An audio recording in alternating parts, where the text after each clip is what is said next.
Avengers doomsday का first cut तैयार हो चुका है और ये कितना लॉन्ग है ये भी बताऊंगा तुम्हें। इसके अलावा डूम्सडे के फाइनल बैटल को लेकर एक जोरदार अपडेट है आज मेरे पास।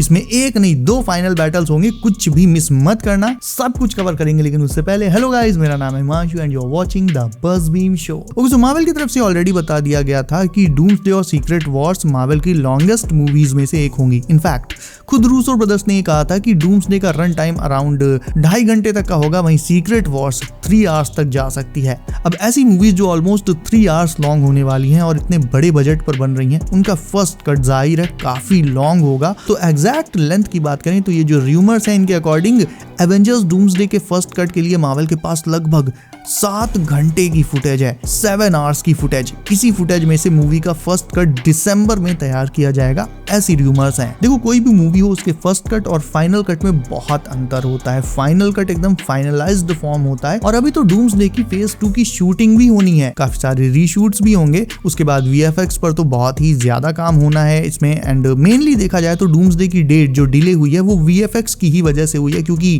अब जब ये मूवी मई की जगह दिसंबर में आएगी तो मार्वल की वीएफएक्स टीम को अपना जादू दिखाने के लिए और भी बहुत सारा टाइम मिल जाएगा। क्या तुम जानते हो कि इन्फिनिटी वॉर और एंड गेम के लिए जो टोटल फुटेज शूट हुई थी वो कितनी लंबी थी? 900 आवर्स। इन्हीं 900 घंटों की फुटेज से काट पीट और एडिट करके इन्फिनिटी वॉर और एंड गेम मूवीज बनाई गई थी। इसी तरह से डूम्सडे की भी काफी सारी फुटेज तैयार है और ये जो 7 आवर्स मैं बता रहा हूँ उस र्यूमर के अकॉर्डिंग अगर ये सच है तो 7 घंटे भी कई 100 घंटे की फुटेज कट करने के बाद तैयार किए गए होंगे। और भूलो मत, इसके ऊपर अभी सीक्रेट वॉर्स की भी शूटिंग होनी है। हालांकि ये शूटिंग पूरी तरह से बैक टू बैक तो नहीं होगी, क्योंकि बीच में एक छोटा सा ब्रेक भी होगा, लेकिन नेक्स्ट ईयर मार्च से सीक्रेट वॉर्स का प्रोडक्शन भी शुरू हो जाएगा। और क्योंकि दोनों मूवीज इन्फिनिटी वॉर और एंड गेम की तरह डीपली कनेक्टेड है और सीक्वल्स हैं, ऐसे में दोनों के बीच परफेक्ट तालमेल बिठाने के लिए इनके बहुत सारे सीन्स आगे पीछे ही शूट किए जाएंगे। इस र्यूमर में देखो थोड़ी दम तो है, क्योंकि याद करो रिसेंटली ये भी रिपोर्ट्स थी कि डूम्सडे का टीजर अवतार फायर एंड ऐश के साथ ही दिखा दिया जाएगा और ये कब आ रही है? दिसंबर में, 19 दिसंबर टू बी एग्जैक्ट। और आज की इस र्यूमर के अकॉर्डिंग डूम्सडे का फर्स्ट कट भी दिसंबर में ही तैयार होना है। तो दोनों बातों को अगर जोड़ कर देखा जाए तो हाँ, शायद से इस र्यूमर में थोड़ी बहुत सच्चाई तो है। और अगर टीजर सच में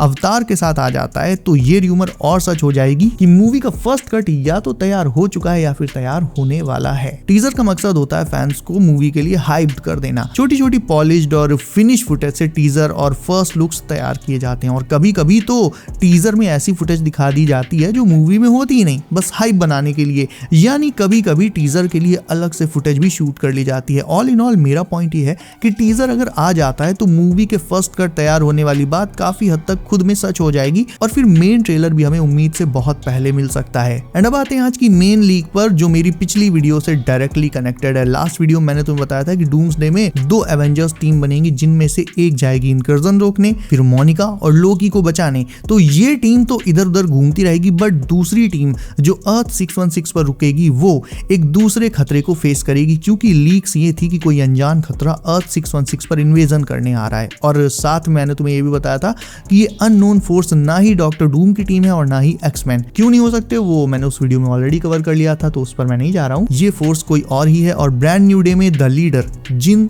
द अदर्स की वार्निंग सैम विल्सन को दे रहा था वो एक्चुअल में यही थे। तो ये फोर्स है अर्थ 838 से। अब मैंने अभी 2-4 दिन पहले जो थ्योरी बनाई थी उसके अकॉर्डिंग मैंने भी यही प्रेडिक्ट किया था कि अर्थ 838 से एक टीम आएगी और उसे लीड करेगा सुपीरियर आयरन मैन। वो आएगा मल्टीवर्स ऑफ मैडनेस के इवेंट्स का बदला लेने, जहां वांडा ने इल्यूमिनाटी को खत्म कर दिया था। तो उसी चीज का बदला लेने सुपीरियर आयरन मैन 838 से 616 पर अटैक करने आएगा। बट अब ये जो लीक तुम्हें बता रहा हूँ उसमें ये तो बोला गया कि 838 से कोई आ रहा है, बट इसमें सुपीरियर आयरन मैन का कहीं नाम नहीं लिया गया है। इस लीक के अकॉर्डिंग टीम में कौन है वो बताता हूं तुम्हें। तो इस लीक में कहा गया है कि एवेंजर्स डूम्सडे में एक नहीं बल्कि 2 फाइनल बैटल्स होंगे, जिनमें से एक होगा न्यूयॉर्क में और इस बैटल में होंगे 616 के एवेंजर्स वर्सेस 838 के कुछ विलन्स।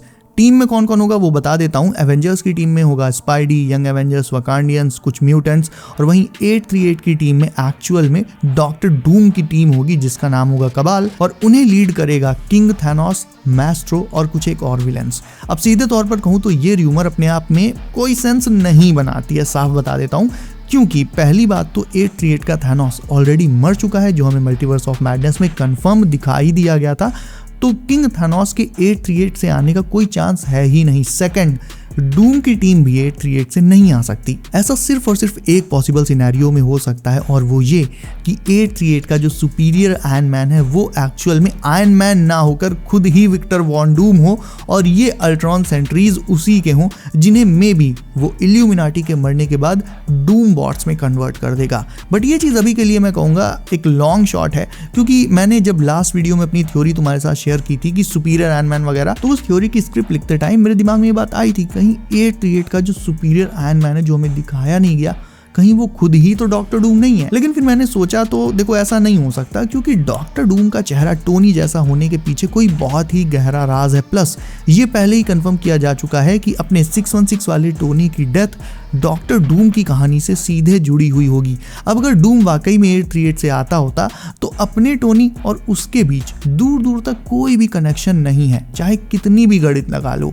यानी अल्टीमेटली डूम 838 से तो नहीं है और इसीलिए ये जो दी अदर्स आ रहे हैं ये भी डूम की टीम तो नहीं हो सकती, बल्कि ये 838 के अपने खुद के हीरोज हो सकते हैं जो एवेंजर्स से वांडा और स्ट्रेंज की करतूतों का बदला लेने आएंगे, बस इससे ज्यादा और कुछ नहीं। और यहाँ अगर जब वो ये देखेंगे कि उनके चचा डूम पूरा मल्टीवर्स ही उड़ाने वाले हैं तो उनके इन्वेजन का सपना ही रह जाएगा और वो अपने 616 के हीरोज के साथ हाथ मिला लेंगे ताकि वो सब मिलकर डूम को रोक सकें और अपने अपने यूनिवर्सेस को डिस्ट्रॉय होने से बचा सकें। डूम इस पॉइंट पर सुपर सैयन होगा और बाकी सब के सब होंगे क्रिलिन, गोहान, पिकोलो, यामचा। तो इस लीग का अपने आप में कोई सेंस नहीं बनता, बट जैसा कि मैंने बताया मेरी कैलकुलेशंस के हिसाब से अभी 838 का रोल खत्म नहीं हुआ है। ये शिप भी 838 से ही है जो 616 पर अटैक करने आई है।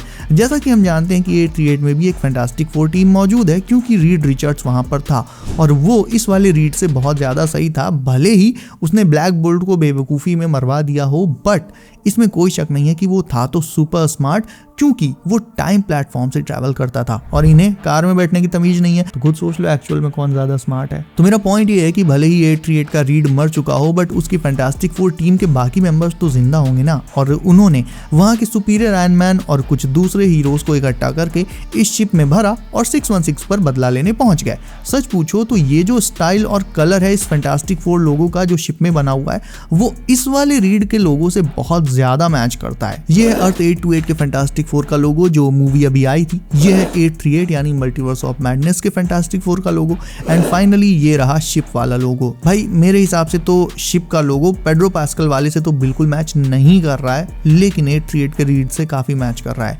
तो ये भी अपने आप में एक प्रूफ है कि इस शिप में और कोई नहीं 838 के ही हीरोज हैं। खुद केविन फाइगी ने भी ये कहा था कि वो श्योर नहीं है कि इस शिप में 828 के ही हीरोज हैं और ये बात सही है एंड अपने आप में प्रूव करती है कि इस शिप में एक्चुअल में दी अदर्स हैं जिनकी वार्निंग लीडर दे रहा था सैम को।